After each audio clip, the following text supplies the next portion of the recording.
Hello everyone, without wasting time आज हम इस वीडियो में यूपीएससी प्रीलिम्स 2026 में हिस्ट्री के रिमेनिंग क्वेश्चंस को कंप्लीट करने वाले हैं। So let's start this video. लेकिन उससे पहले मेरे चैनल को सब्सक्राइब करना बिल्कुल भी मत भूलना। क्वेश्चन नंबर 8 है, consider the following assertion, the genesis of political alliances based on community lay in the very nature of the Montagu transport reforms 1919, which of the following statement support the above assertion.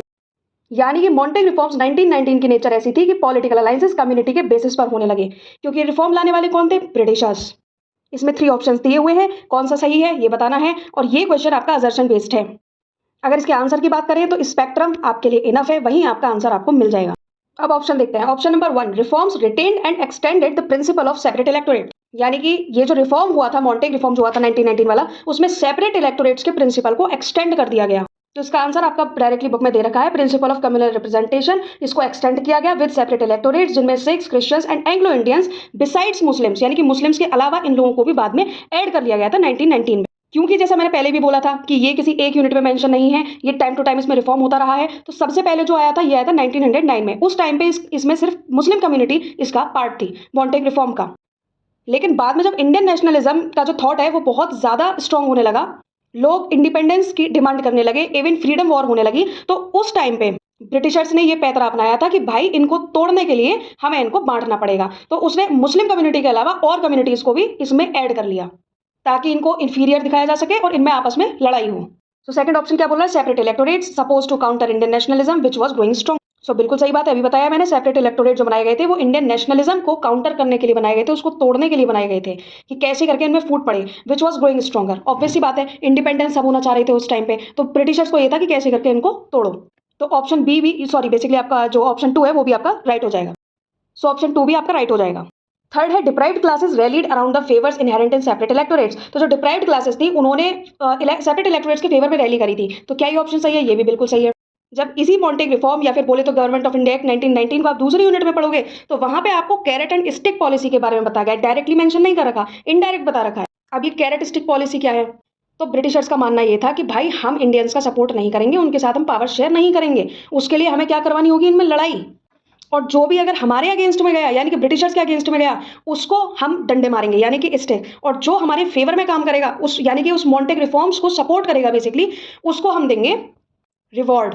मतलब इस reform को लेकर के British government के against में बहुत सारी rally करी जा रही थी, इसलिए वो इस तरीके की पॉलिसी को लेकर आए थे, कैरेट एंड स्टिक पॉलिसी। तो थर्ड ऑप्शन भी आपका हो जाएगा राइट, और आपका राइट ऑप्शन होगा डी, 1, 2 एंड 3। इसको कवर करने के लिए आपको 3 यूनिट्स को पढ़ना पड़ेगा। पहला है नेशनल मूवमेंट, सेकंड है India under British rule, government of India 1919, and third है era of mass nationalism begins, जहां पे कैरेट एंड स्टिक पॉलिसी आपकी बताई है। Next is question number 12. The artificially fixed rupee sterling exchange rate prescribed by the Hilton-Young Commission 1926 was adopted by the British government for which one of the following reasons? यानी कि British government ने किस reason की वजह से Hilton young commission को adopt किया था बेसिकली रुपी और स्टर्लिंग एक्सचेंज रेट को फिक्स करने के लिए। सो भाई अगर इसके रिसोर्सेज की बात करें तो इसका डायरेक्ट और इनडायरेक्ट आंसर मेरे को किसी भी रिसोर्सेज में नहीं मिला है, even in current affairs also. First option है adding the flow of remittances from India and maintaining India's creditworthiness. इसका मतलब है कि इसका एम था इंडिया से ब्रिटेन पैसा भेजना और भारत की साख को भी मेंटेन करके रखना। और भारत से ब्रिटेन पैसे जाने का मतलब है कि ये सिर्फ अपने पर्सपेक्टिव से यहाँ काम कर रहे थे, वो तो आया इसी पर्पज से। Option B, providing support to Indian importers. So ये ऑप्शन तो आपका बिल्कुल ही रॉन्ग हो जाएगा, क्योंकि ब्रिटिशर्स कभी ऐसी मेंटेलिटी रखते ही नहीं थे कि इंडिया को सपोर्ट करना है। थर्ड है encouraging export of cotton produce from India. तो ये ऑप्शन भी आपका गलत हो जाएगा। अगर इंडिया से एक्सपोर्ट को एनकरेज किया जाने लगा तो इंडिया की इनकम इंक्रीज होगी, और ऐसा ये बिल्कुल भी नहीं होने देंगे। इसीलिए ये फिक्स एक्सचेंज रेट का कॉन्सेप्ट जो है लाया गया था रुपी और स्टर्लिंग के बीच में। अभी स्टर्लिंग क्या है? जैसे इंडियन करेंसी है रुपी, सेम वैसे ही ब्रिटिश पाउंड को स्टर्लिंग बोलते हैं। सी ऑप्शन भी आपका गलत हो जाएगा। नेक्स्ट है D, preventing depreciation of the rupee in terms of gold. तो इसका फोकस गोल्ड नहीं था, बल्कि रुपी स्टर्लिंग एक्सचेंज रेट था। गोल्ड के अगेंस्ट रुपी को बचाना उनका मेन ऑब्जेक्टिव था ही नहीं। सो ये ऑप्शन भी आपका गलत हो जाएगा, राइट ऑप्शन होगा ए। नेक्स्ट क्वेश्चन है क्वेश्चन नंबर 19, एका मूवमेंट एंड परतौली सत्याग्रह से रिलेटेड कुछ स्टेटमेंट्स दिए हुए हैं, उसमें से आपको सही वाला बताना है। सो ये डायरेक्टली आपके स्पेक्ट्रम में मेंशन कर रखा है। चैप्टर नेम है पेजेंट मूवमेंट। ऑप्शन ए जो है ये आपका हो जाएगा गलत। क्यों? क्योंकि जब इसको पढ़ोगे तो आपको इसमें ओनली वर्ड मेंशन कर रखा है, तो जहां ओनली वर्ड आ गया वो तो ऑप्शन ही गलत होगा, क्योंकि ये एक एक्सट्रीम वर्ड है। Option number B, the Eka movement was provided leadership by the taluqdars of Awadh, whereas the Bardoli Satyagraha was a movement of the landless labourers. तो ये ऑप्शन भी आपका गलत हो जाएगा। इसमें बोल रहा है एका मूवमेंट की जो लीडरशिप थी वो तालुकदार्स जो थे अवध के, उन्होंने प्रोवाइड कराई थी, जबकि इनको लीड करने वाले थे Madari Pasi and other low caste leader. और रही बात बरदौली सत्याग्रह की, तो ये लैंडलेस लेबरर्स की बात नहीं करता, बल्कि लैंड रेवेन्यू में हाइकिंग की बात करता है। सो ये ऑप्शन हो जाएगा आपका गलत। ऑप्शन सी बोलता है the Bardoli Satyagraha was a campaign against the enhancement of land revenue. तो मैंने अभी बताया था ये लैंड रेवेन्यू के एनहेंसमेंट की बात करता है, हाइकिंग की बात करता है, यानी कि लैंड रेवेन्यू जो है वो बहुत ज्यादा बढ़ाया जा रहा था, जो कि पूरे तरीके से अनजस्टिफाइड था।